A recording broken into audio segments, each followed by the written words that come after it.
Hello, my dear friends. AC Weezy here. If you couldn't tell, that was my Art Hooger impression. He's a really cool guy. Please don't bother him. Hello, everyone. This is AC Weezy here. And you might be wondering, wow, it's been since November since the guy posted. And it has been. Let me explain.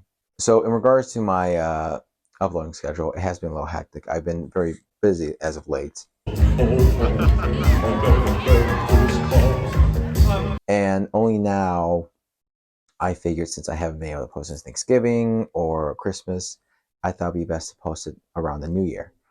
And I actually had this portion of the video recorded way back in November. I've just been very busy in my own personal life and trying to get new tech for my videos. I've been playing with this microphone a lot, and as you've seen in the video, I have it in weird positions because I'm trying to figure out how can I pick up my audio better.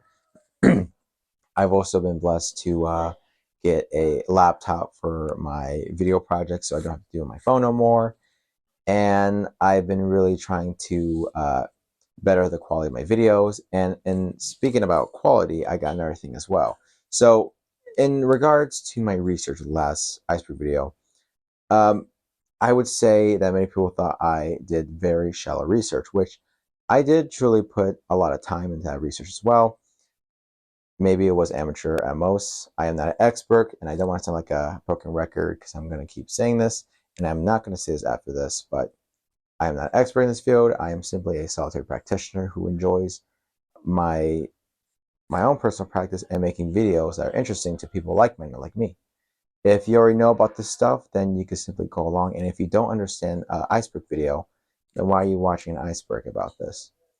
But I digress. But during my absence, I've actually acquired 2 books to help me a lot in this research. I got this here, The Triumph of the Moon by Ronald Hutton, and this book right here, this academic research book, Wicca by Doyle White. These 2 books have been a major contribution into my research, and I've put in the time and effort to actually do some thorough research. I've left a bunch of sources and links down below where I get my research from for this video, and I hope to do some more like that in the future to better my quality of my videos and to give you guys lots of knowledge. As I mentioned before, this is going to be a second upload to this video. This video is going to be in 2 parts. I have this part, it's tier 3 done, and tier 4 will be done sometime in the unforeseen future. I've been trying to upload these as fast as I can. I obviously don't feel rushed, but I wanted to show you guys this and to present this to you guys already because it's really been fun doing this video.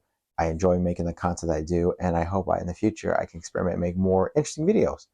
So without further ado, let's get into part 2 of 1 and 2 parts of this video. So let's get on with tier 3 of the Wicca Iceberg. The Craft is a 1996 American supernatural horror teen film who follows the lives of 4 high school girls who dabble in witchcraft and face the consequences of their spells. Prior to this Iceberg, actually, I never really seen the movie, and during my research, I actually got to watch it, and I found that it was really good, actually, and I love the Wiccan inspirations inside the film as well. But the main reason why I put this on the Iceberg in the first place is because when they were recording and making the film, they enlisted the help of a Wiccan named Pat Devin, who would help them make sure that what they were capturing was as accurate as possible. There's actually an interview of Pat Devin online when she talks about the movie, and she explained that she made some corrections, such as in the movie The Crowd, there's a beach scene where the girls are going to summon Manon, and they bring out these little critters, and they do it around May Day, because originally they were going to do it around Yule, and Pat Devin felt like it would have made too much sense for Yule being on a beach, so she changed it up, and so she made that happen like that. There was also another scene where I think it was I can't remember the main character's name, but she was going to bring a goldfish and throw it into the ocean, but they changed it from a goldfish to what you see as a clownfish because goldfish can't survive salt water and it would have died. And the producers and director had no idea about that either. And they asked her, "Would people even notice?" And she goes, "Yes." But all in all, even though it isn't the most accurate representation of witchcraft, it is by far the closest to it. So I mentioned this a couple of times before, but the Witchcult hypothesis is the belief that the witch trials of the early modern period between 1400 and 1775 were an attempt by the Catholic Church and other religious leaders to suppress a still living pagan religion. The idea was pioneered by a German scholar, Karl Ernst Jach, who I'm pretty sure I'm mispronouncing his name, but bear with me. and it was later picked on by other figures such as Charles Leyland. Now, it wasn't until later on with Margaret Murray where she published her own version in her book, The Witchcult of Western Europe, where the theory started to really garner a lot of attention. Now, at the time, it was really popular among occultists and scholars at the time, but now is viewed as more pseudo-historical by contemporary experts. To downplay the importance this theory has in Wicca would simply be ignorant, as this laid the blueprint for religion as we know it today. In fact, it was through the efforts of Gerald Garner and other occultists who helped us believe that they had connection to some sort of lost witch cult, and they knew the true ways of this witch religion as well. In fact, so great was the belief that this religion was dying out that Gerald Garner actually tried to initiate many people left and right because he truly believed that without his efforts, that it would have just simply died out.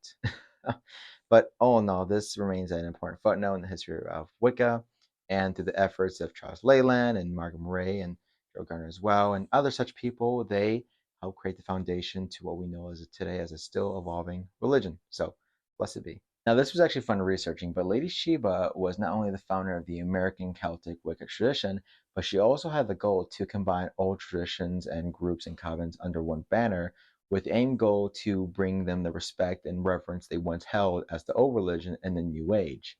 However, she is more well known for controversy regarding her book, Lady Sheba's Book of Shadows, which she actually copied from the Gardnerian Book of Shadows and republished as her own work. Now, even though, despite the controversy, she is still seen as an important figure in the history and religion of Wicca, as she gave the religion the proper exposure at the time to help the religion grow. A summoner, or a fetch as they were also called, is a position in traditional paths where they would function as the coven planner, essentially. More specifically, it was their responsibility to call on the other members of the coven during times of meeting or to check in on just random things that go about within the coven. Now, historically, the fetch or summoner has always been a male, but the position can be given to either a male or a female. The fivefold kiss is a pattern of kisses used in Wiccan rituals or ceremonies where they were used to kiss and mark the five secret parts of the body. These areas where they were marked the kisses were often the feet, the knees, the stomach, the breast, and the lips, but this isn't always universal, and there might be slight variations among different covens. In many traditions, this ritual is often done to a male to a female or a female to a male, and the main goal of this ritual is often to respect and to honor the person as a vessel as the male or female deity. So, reincarnation is the philosophical religious belief that once a person or thing dies, they come back as in another body or in a different shape or form. This is often a core belief in many Eastern religions, and they say that the way you come back is solely dependent on your karma. So, if you were a good, pious person during life, you had a good chance of coming back as another human or something higher. But if you had bad karma or just did bad shit in life, you would often be reincarnated as something lower, like a dog or an animal or a plant and such. And depending on where you are as well, like on the spectrum of karma or religion, you would often maybe sometimes be even sent to a type of hell to be there for a period of time and have your bad karma stripped away until you're sent back into this world to restart, essentially. Reincarnation and karma are also expressed in the religion of Wicca, where we believe that if we do good, good comes back to us. If we do bad, then bad comes back to us, threefold oftentimes. And some people even say that once a witch, always a witch. So there you have it. So the word Wicca is first mentioned by Joe Garner, where he mentions the pagan community as a whole as the Wicca, and he's said to have gotten this term from when he was being initiated into the New Forest Coven. The word itself seems to come from an Old English term, the witcha, which means a male practitioner of sorts, and oftentimes a female practitioner was called a witche, which is how we get the words for Wicca and witch today. Going even further, we can find that this word is actually of Indo-European origin, and the word that it stems from is wick, which means to separate or divide. This is where we get words for witch and Wiccan, but not only those, but also for victim as well, because a victim is someone who was separated, I guess, from their collective community. So that was interesting to find out, by the way. Other root words can also be wick, which I know looks similar to the other one, but trust me, it's different, and that means to bend or curve or to exchange. And there can also be wid, which also means to see. The charge of the goddess serves as the fundamental text in the religion of Wicca. In the text, the goddess promises her followers that she will liberate them from all their restraints and teach them her wonders. This piece of liturgy is often used for the priest or priestess to embody the goddess, and this is often done after the drawing down the moon ritual. The earliest known version of Wiccan origin was compiled in the late 1940s by Gerald Gardner. In his version, he actually has traces from Charles's book Aradia and also other sources such as Crowley. Now, there were a few different versions I found when researching this, and the one that I used came from Doreen Valiente's direct website, and I was given that link from a Redditor, but the link that I used doesn't work anymore, so I used the Wayback Machine, but still. There's also the Charge of the God as well, which serves as a accompanying text to mirror it.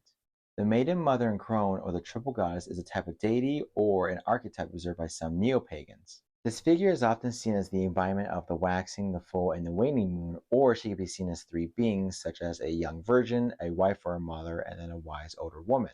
It is true throughout history there have been many types of triads of goddesses, such as Hecate or the Fates from Nordic religions, but the modern conception of the triple goddess can be traced back to Robert Graves' book, The White Goddess. In modern neo-paganism today, she is often paired with her consort, the horn god, or she's blended with other female figures or goddesses as a type of archetype. Wiccan or witch. This entry is in reference to what is the difference between a Wiccan and a witch, since the words are often used interchangeably. So what's the real difference? So a witch is someone who practices witchcraft, and as we all know, witchcraft isn't a religion. So there's someone who simply just dabbles into the practice, while a Wiccan is someone who practices a religion but also practices witchcraft. Now, you will have some cases where Wiccans are often referred to as witches, or some witches not be called Wiccans, but that's the general difference between the two. Like I mentioned, witchcraft is a practice and Wicca is a religion. So two different things, apples and oranges. So ceremonial magic influences refers to the various elements in Wicca that are from ceremonial magic. Some good examples of this can be from Freemasonry to spiritualism, which was popular at the time, as well as Dilemma, which was created by Aleister Crowley. And other cultists have also put in their fair share of dabbling and influencing the religion as well. But we'll talk about them later on in the iceberg. One of the more defining features of the religion of Wicca is the act of casting circles, where the practitioner will make a designated space as an astral temple for their rituals. It is commonly said that the circle must be 9 feet in diameter, but it could be of any size according to your needs. And when making the circle, one must also call upon the quarter points to protect the area as well. And it is also discouraged to walk in and out of the circle, as the barrier marking the area is often said to be weakened by common traffic like that. So oftentimes people make a doorway of some sort to allow those who are within the circle to walk in and out safely. Once the ritual has been performed and done, the person shall call upon the four corners once again and dismiss those four corners, and then they shall leave the area shortly after. There are many techniques and ways when it comes to making a circle, but this is just a brief summary as I mentioned. 1951 refers to the last witchcraft laws in England, which were repealed in 1951.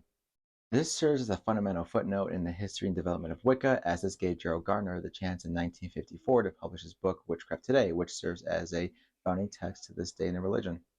Zsuzanna Budapest was the founder of the dynamic Wiccan tradition and also one of the most predominant figureheads in feminism in the craft in the 1970s. Born in 1940 in Budapest, Hungary, she soon escaped as a teen to Austria during the Hungarian uprising, and later on after Austria, she moved to the United States. She would go on to have a husband and 2 kids, but later on she divorced him, and then she hitchhiked all the way to Los Angeles to where she would find the soon blossoming feminist revival. While there, she discovered a need to create a female-centered theology where it would not only help women, but also help them feel empowered through a goddess-centered spirituality. So, in 1971, during the winter solstice, she and a group of friends would go on to create the first Susan B. Anthony Coven #1. Empowering, yes, but controversial, absolutely. Her views and form of spirituality were often criticized by it being described as too monotheistic or simply an imitation of Christianity. All in all, her efforts to make a global goddess consciousness have also contributed to the advancement of women's spirituality, and she was also the teacher of a young Starhawk who would go on to be another prominent female leader.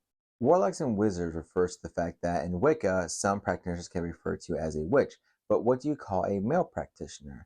Surely it must be a wizard or a warlock, correct? Well, no, like I mentioned earlier, it's often the term witch because it's a non-gendered title. But why don't we call male practitioners wizards or warlocks? Shouldn't we be saying more stuff like, "You're a wizard, Harry"? Well, I'm not going to let him see the spotlight, but I'm going to give this honor to the late Raymond Buckland to explain why we use witch and not warlock. Neither one of you gentlemen mentioned the word warlock. No, the word warlock was used during the persecutions. It comes from a Scottish word warloga, which actually means truce breaker. and it was applied to somebody who was taken in the persecutions and under torture would give away the names of other people. Well, supposedly, So but it was so popularized. We don't use it ourselves these days. No, male or female. Why have we? You say you're the most persecuted. Okay. So if the word warlock means oathbreaker and all that stuff like that, why can't we use wizard? Surely that is a less derogative word, correct? Well, the word wizard actually comes from two English words. It comes from the word wise and the suffix ard.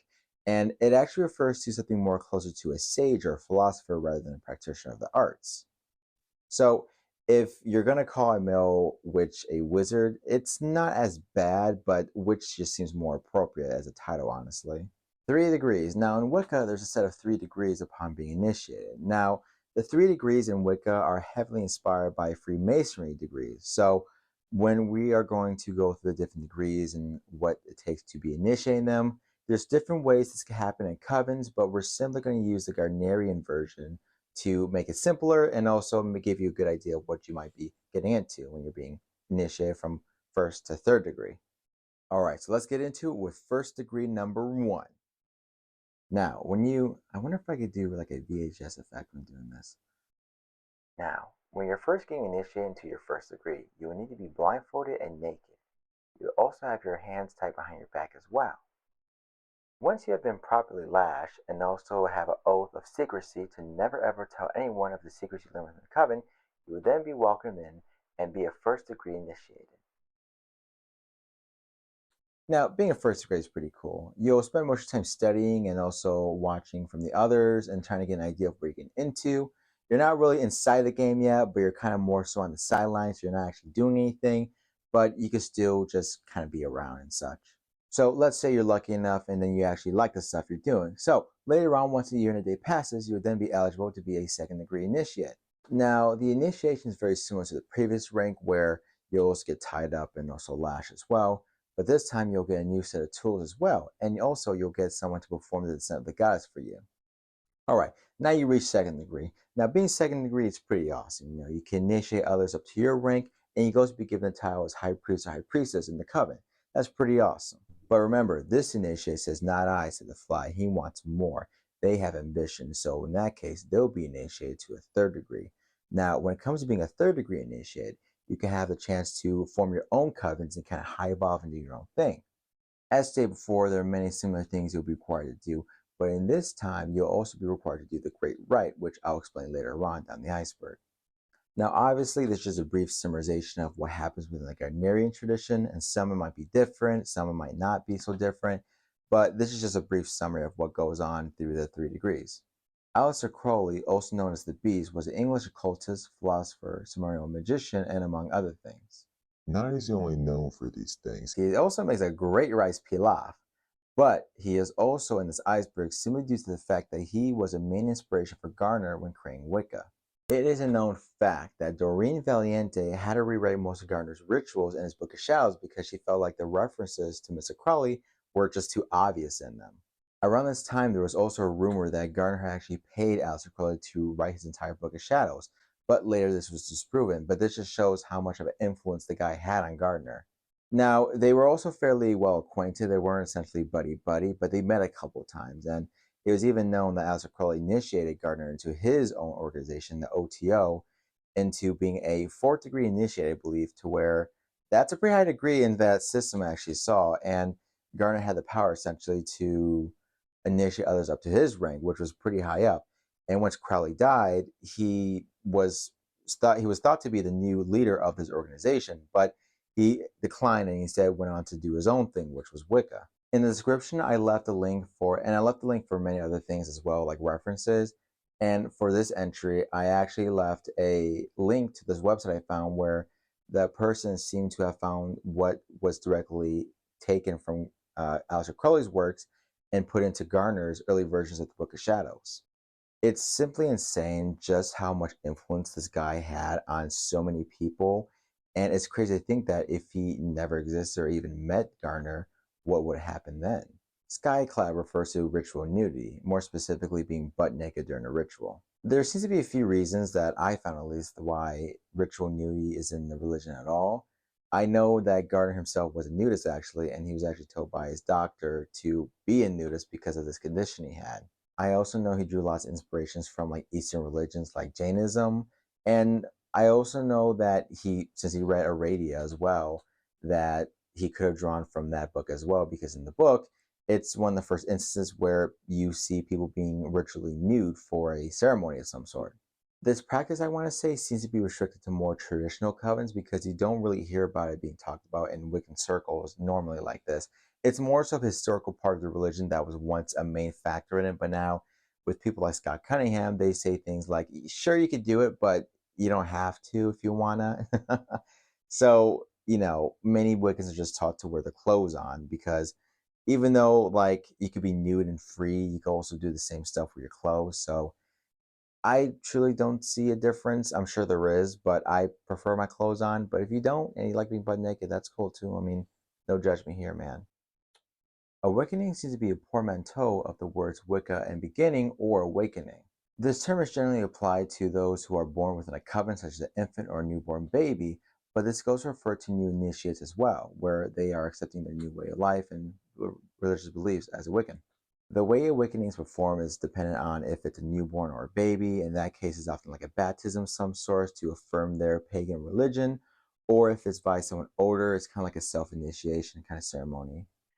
Now, at this point, the video is essentially over. Right now, you're listening to this ASMR ending I've made because I haven't actually recorded an ending in time. I hope you guys enjoyed the footage. Hope you gained some good knowledge. And I hope to see you guys very soon. I know myself personally, I love listening to iceberg videos when I go to bed. And I'm sure there's at least someone out there who's falling asleep to this. To that person, I'm not going to tell them, but I'm going to tell you guys we're going to do a little prank. So, I'm going to yell. I'm going to yell, wake up. And I want you guys not to tell anyone. So, in a minute, I'm going to yell, wake up. So, while relaxing, we're going to just sit here, drift off. And then we're going to wake up. Thank you guys for watching. Let part 2 come out soon in the unforeseen future. Be blessed, and bye-bye.